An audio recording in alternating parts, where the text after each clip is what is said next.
lapsepõlv möödus 90-ndatel Tallinnas. Algusest kohe päris väiksest peale olen olnud suur autofanaatik.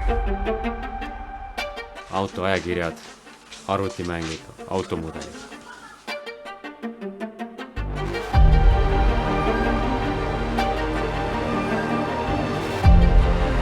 Tänavapilt oli sel ajal kahjuks päris hall, kuid hakkasin märkama linna vahel juba erilisemaid ja kallimaid autosid. Ja nüüd, 30 aastat hiljem, otsustasin uurida, milline oli elu siis ja mis on saanud nendest autodest, mis on mulle nii tugevalt meelde jäänud.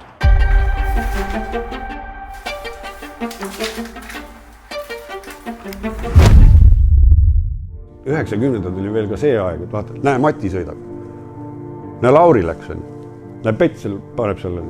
Et nendel autodel oligi isikupära just nimelt, sest kõik teadsid neid vendi, kes sellega sõidavad. 1993 oli esimene sõit ja siis järgmine sõit 2019.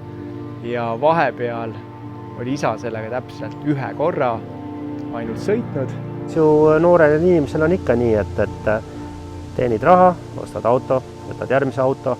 Auto moodustas nagu päris olulise osa sinu elust. Ma arvan, ma teenisin esimese müügiga rohkem kui toona vanemad aastapalga.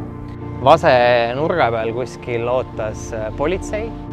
Politseinikud vaatasid teineteisele otsa, võttis teisest taskust 200, ütles, et nägemist ja ütles, et Lille paviljonini võid sõita. Paps oli sellel ajal vallaline, siis ta mõtles, et tõmbaks mingi tšiki magneti endale. Mu ema töötas sellel ajal samas majas, aga nad ei olnud veel koos. Ema alati kuulis, et sealt see event tuleb seal oma musta masinaga. Legendaarse spordiklubis Flexer tuli minu juurde üks trennikaaslane, ütles, et seda autot ma täpselt tahan, sest minu sõbral on samasugune, punane, neid oligi Eestis tollal 2. Ma jällegi inimesi usaldasin, ütlesin, pole probleemi ja ma teadsin, trennis ta käib iga päev.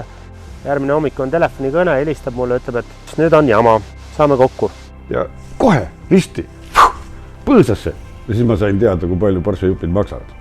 Mehed, ma ei tea, millega nad tegelesid. Neil oli seal erinevaid autosid. Must 7 on ju. Ja ma koduaknast kogu aeg nägin, siis ma lihtsalt olingi akna peale ja vaatasin. Nad sõid banaani ja banaan oli juba tollel ajal selline asi. Kui me räägime praegu 90-ndatest, 10 aastat ikka lendas nagu lennutiivul, et nagu huvitavad ajad olid ju. Midagi saada ei olnud. Aga lõpuks kõike sai. Et Letsik igas mõttes, et see kui kiiresti protsessid arenesid, kuidas need ärid kasvasid ja surid, kuidas kõik üritasid oma kohta leida. Ma võiksin küsida niimoodi, kas tahaks uuesti elada sel ajal? Ma ei tea.